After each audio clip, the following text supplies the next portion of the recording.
Stop. Určitě jste viděli video tohoto typu. Bohužel vás zklamu.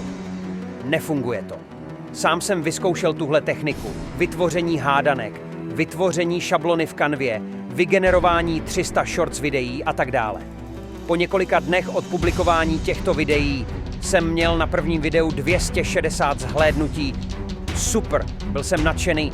Druhé mělo 30. Říkal jsem si, že to ještě naskočí, ale zbytek videí mělo přesně 0 zhlédnutí. I kdyby se vám ale nějakým zázračným způsobem povedlo udělat miliony views na těchto videích, nemůžete z toho vydělat žádné peníze. YouTube totiž vůbec nepodporuje repetitivní content a nevyplácí žádné peníze za zhlédnutí tohoto obsahu. Udělal jsem si trochu průzkum. Koukal na všechny možné informace a našel pro vás způsob, jak doopravdy můžete dělat virální shorts. Takže přestaň doufat, že budeš mít milionový kanál prací typu Ctrl+C, crtlv promiň, neumím tu pičinu vyslovit. Takže pojďme si dneska uvařit nějaké virální shorts. Co ale potřebuje každý kuchař? Recept. A já vám představuji můj recept na viral. Kurva, fakt bych se měl naučit mluvit. Co budeme potřebovat? Za prvé budeme potřebovat nápad. Bez dobrého nápadu nikdy neuděláte virální video, proto musíte vybrat téma, v kterém vaše videa budete dělat. Fotbal, Marvel, Star Wars, je to jedno. Musíte vyhledat trendy ve vašem tématu.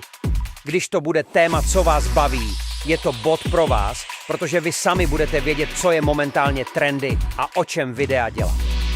Když máme téma, můžeme se vrhnout k dalšímu kroku a to je scénář. YouTube převážně upřednostňuje delší videa. Hlavně z toho důvodu, že divák stráví více času na jejich platformě, plus YouTube sdílí delší shorts na homepage. Takže dělejte shorts delší. Další věc, co vám určitě pomůže, je silný hook. Udělá video zajímavější a donutí diváka přestat scrollovat. Toho jste si mohli všimnout i na začátku tohoto videa. Vyberte něco šokujícího, děsivého nebo trochu clickbait. OK. Máte diváka chyceného u vašeho videa. Dál zapojte nějaký příběh, co bude diváka zajímat. Něco, co ho donutí zůstat u vašeho videa. Nejlépe, ať to vyjadřuje nějaké emoce, smích, motivaci, strach, radost nebo cokoliv jiného, aby divák opravdu u videa zůstal. Jestli máte nápad a scénář, potřebujete video trochu spice-upnout. Potřebujete voiceover. V tomto případě máte dvě možnosti. Buď máte super sexy hlas a můžete vzít do ruky mikrofon a všechen text namluvit, nebo začít používat technologie roku 2024 a využít AI. Je milion platform s AI, co přečtou váš text. Za mě osobně je ale nejlepší stránka 11 Labs. Upřímně? Hlas, co právě slyšíte, je dělaný právě přes tuto stránku. Ano, opravdu šokující. Odkaz je v popisku a není zač mrk. Jediné, co musíte udělat, je vložit váš text a kliknout na generovat, to by měl zvládnout skoro každý. Říkám skoro, protože vím, že jsou mezi náma i lidi, u kterých pochybuju. Další zásadní ingredience tohoto receptu je celkový edit vašeho videa. Co se týče editování vašich videí, ujistěte se, že všechny vaše videa a fotky, co vložíte, jsou ve správném a stejném formátu.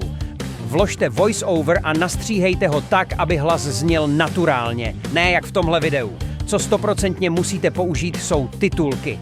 Je to kouzlo, které ze záhadného důvodu udržuje diváka ve sledování a ano, to čteš v titulkách tohoto videa.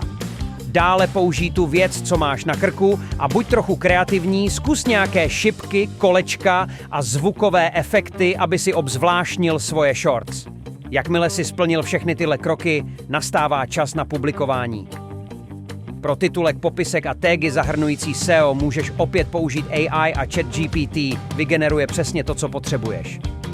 Několik dní po postnutí byste měli vidět výsledek, pokud ne, udělali jste něco špatně, nebo se jen potvrdilo to, že jak vaše video bude virální, vlastně nikdo na světě neovlivní. Ale asi spíš ty výsledky, pokud se budete řídit podle těchto kroků a budete trpěliví, jednou vaše virální video přijde. Omlouvám se ti za to, že jsi v tomto videu nenašel ten nejjednodušší způsob na to, jak udělat kariéru na YouTube, ale můžeš dát like, pokud se ti líbí tento content, který není jen o nesmyslných způsobech, jak zbohatnout skrz Ctrl+C, Ctrl+, už zase.